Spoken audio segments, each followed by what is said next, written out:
যে বিপ্লবের মাধ্যমে বাংলাদেশ আজকে নতুন বিজয় দিবস সৃষ্টি করলো, সেটাকে সামনে রেখে এবং আরো মজবুত করে আমাদেরকে সামনে এগিয়ে যেতে হবে। যারা এটা সম্ভব করেছে, যে তরুণ সমাজ, তাদের প্রতি আমি আবার সমস্ত প্রশংসা এবং কৃতজ্ঞতা জানাচ্ছি তাদেরকে। তারা আমার পাশে আছে। এরা এই দেশকে রক্ষা করেছে, এই দেশকে নতুনভাবে পুনর্জন্ম দিয়েছে এবং এই পুনর্জন্মে যে বাংলাদেশ পেলাম, সে বাংলাদেশ যেন অত্যন্ত দ্রুত গতিতে এগিয়ে চলতে পারে, সেটাই হলো আমাদের শপথ। সেটা আমরা রক্ষা করতে চাই, এগিয়ে যেতে চাই। আজকে আবু সাঈদের কথা মনে পড়ছে আমাদের, যে আবু সাঈদের ছবি বাংলাদেশের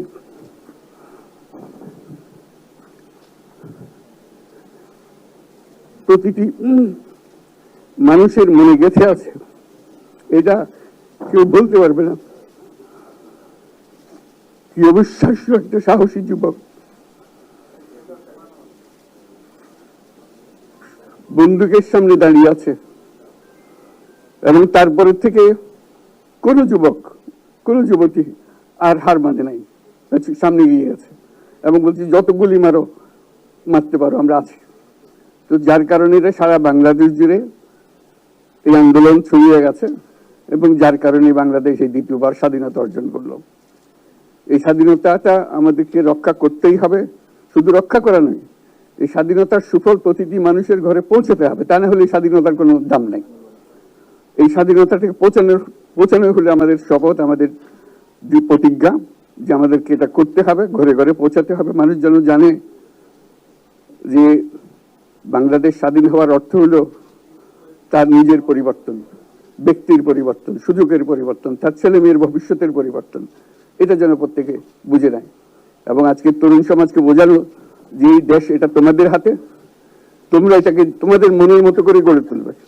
তোমরা যেভাবে স্বাধীন করতে পেরেছো, তোমরা এটাকে তোমাদের মনের মতো করে গড়তেও পারবে এবং তোমাদের দেখে সারা দুনিয়া শিখবে কিভাবে একটা দেশ, একটা তরুণ সমাজ গ্রহণ করতে পারে এবং তাকে পাল্টে ফেলতে পারে। তাদেরকে আমি বারে বারে এমনি উপদেশ দিই যে পুরনোদের বাদ দাও, তাদের এই পুরনো চিন্তা দিয়ে এটা মুক্তি আমাদের হবে না। করি সারা দুনিয়ার মধ্যে এটা হবে না। এটা শুধু বাংলাদেশের কথা না, সারা দুনিয়াকে জুড়ে কথা বলছি। তোমাদের মধ্যে যে শক্তি আছে, যে ক্রিয়েটিভিটি আছে, সৃজনশীলতা আছে, সেই সৃজনশীলতাকে কাজে লাগাতে হবে। এটা শুধু বই খাতাতে লেখার জিনিস না, এটাকে প্রকাশ করার জিনিস, স্থাপন করার জিনিস, সেটা করা। এটা আমরা এই আজকে আমাদের পুরো কাজটা হলো, দায়িত্বটা হলো তারা যেটা অর্জন করে নিয়ে এসছে, এখন তাদেরকে দিয়ে এটাকে করিয়ে দেওয়া, আমাদের সমস্ত কাঠামোগুলো পরিষ্কার করে দেওয়া। সরকার বলে একটা জিনিস আছে, কিন্তু মানুষের কোনো আস্থা নেই। মানুষ মনে করে সরকার একটা দমন পীড়নের একটা যন্ত্র, যেখানে পায়, যেখানে সুযোগ পায় তার একটা কষ্ট দেওয়া, তার থেকে নিংড়ে দেওয়া, যে সকল স্তরে। এটা হলো তার থেকে কেমন ভাবে সামাল দিতে হবে তাকে, এটা ভয়ের একটা জিনিস, তাকে সামাল দিয়ে চলা। এটা হলো সরকার। এটা সরকার হতে পারে না। সরকারকে দেখে মানুষের বুক ফুলে উঠবে যে আমাকে সাহায্য করবে, আমাকে রক্ষা করবে, আমার সরকার আমার জন্য দাঁড়াবে। সরকার তার জন্য দাঁড়ায় না কোনো সময়। যে সরকার হবে, সেই সরকার মানুষকে রক্ষা করবে, মানুষের আস্থাভাজন হবে। এটা কেউ জোর করে তাকে বলার জন্য ভালো আছে এটা না। সে নিজে নিজে বিশ্বাস করবে, সরকারি লোক দেখলে বলবে যে আমার লোক, আমাকে রক্ষা করার লোক। সেই আস্থাটা আমাদেরকে ফিরিয়ে আনতে হবে মানুষের মনে। তাহলে মানুষও যোগ দেবে এটাতে। মানুষ এখন পিছিয়ে থাকে যে কিসের মধ্যে আমাদেরকে ঢুকিয়ে দিচ্ছে। আমরা যেন জানতে পারি যে এইটা আমরা সবাই মিলে আমরা অগ্রসর হতে পারি। একটা বড়, সারা বাংলাদেশ একটা বড় পরিবার। এই পরিবার আমরা একসঙ্গে চলতে চাই এবং আমাদের মধ্যে দ্বিধা দ্বন্দ্ব যা কিছু থেকে সরিয়ে ফেলতে চাই। যারা বিপথে গেছে তাদেরকে পথে আনতে চাই, যাতে করে একসঙ্গে আমরা কাজ করতে পারি। এর মধ্যে আমরা শুনলাম, আসার পথে শুনে আসছি যে এখানে আইন শৃঙ্খলার ব্যাঘাত হচ্ছে, মানুষকে আক্রমণ করছে, ঘর বাড়ি জ্বালিয়ে দিচ্ছে, সম্পদ জ্বালিয়ে নষ্ট করছে, চুরি করছে, দিয়ে যাচ্ছে, অফিস আদালতে আক্রমণ করছে, সংখ্যালঘুদের উপর আক্রমণ করছে, হিন্দু, বৌদ্ধ, খ্রিস্টান, আহমদিয়া সবার উপর আক্রমণ করছে।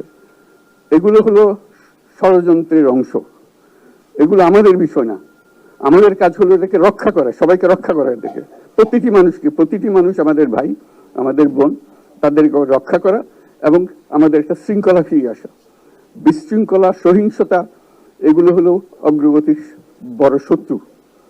আমাদের যে যাত্রা শুরু হলো সে যাত্রার শত্রু, কাজে এই শত্রুকে যাতে রোধ করা যায়, তাদেরকে বুঝিয়ে শুনিয়ে হোক, তাদেরকে আইন শৃঙ্খলার হাতে দিয়ে হোক, এটা বোঝাতে হবে। তাকে মেরে পেটে এটা ঠিক না, আইন শৃঙ্খলা নিজের হাতে ঠিক না। তাকে আমাদের আইন শৃঙ্খলা বাহিনী এমন হতে হবে, তাদের হাতে সুপর্দ করলে আমরা নিশ্চিন্ত থাকবো, তার একটা বিহিত হবে। এমনগুলো আমরা হাতে দিয়ে দিলাম, 2 টাকা নিয়ে আবার ছেড়ে দিল, এটা যেন আবার না হয়। আমাদের সেই আস্থাটা আমাদেরকে আনতে হবে। কাজে আইন শৃঙ্খলাটা এখন আমাদের প্রথম কাজ। এই আইন শৃঙ্খলা ঠিক না হওয়া পর্যন্ত এটা আমরা অগ্রসর করার জন্য পদক্ষেপ নিতে পারবো না।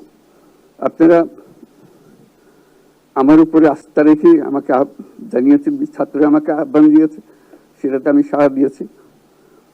দেশবাসীর কাছে আমার আবেদন, আপনারা যদি আমার উপরে বিশ্বাস রাখেন, আমার উপরে ভরসা রাখেন, তাহলে নিশ্চিত করেন যে দেশে কোনো জায়গায় কারো উপরে হামলা হবে না। এটা আমাদের প্রথম দায়িত্ব। এটা যদি আমি করতে না পারি, এটা আমার কথা যদি না শোনেন আপনারা, তাহলে আমার প্রয়োজন এখানে নাই। আমাকে বিদায় দেন, আমি আমার কাজে থাকি, সেখানে আমি ব্যস্ত থাকি। যদি আমাকে প্রয়োজন মনে করেন, তাহলে আমাকে প্রয়োজন মনে করলে আপনাদেরকে দেখাতে হবে যে আমার কথা আপনারা শোনেন।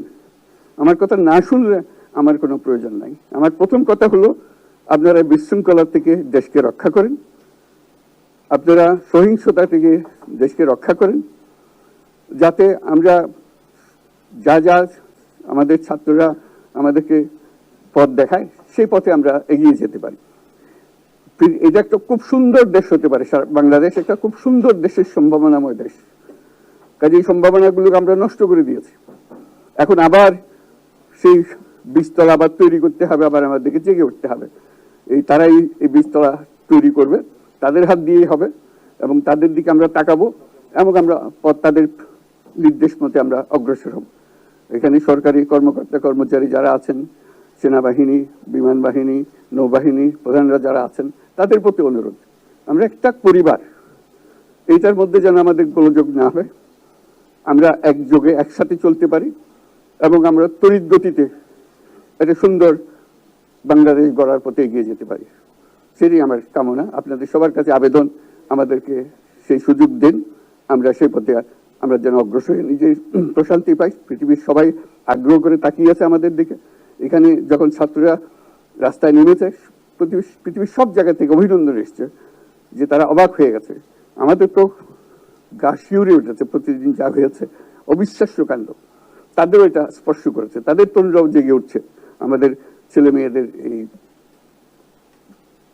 অভিজ্ঞতা থেকে, তাদের এই সংবাদ থেকে তারাও চোখ জেগে উঠেছে আমরা কি করতে পারি। কাজে আমাদের কাজ হবে এগুলো সম্পূর্ণ করা। আমরা আজকের থেকে শুরু করলাম, সেটা আশা করি আমরা দ্রুত গতিতে এগিয়ে যেতে পারবো। সবাইকে ধন্যবাদ। আজকে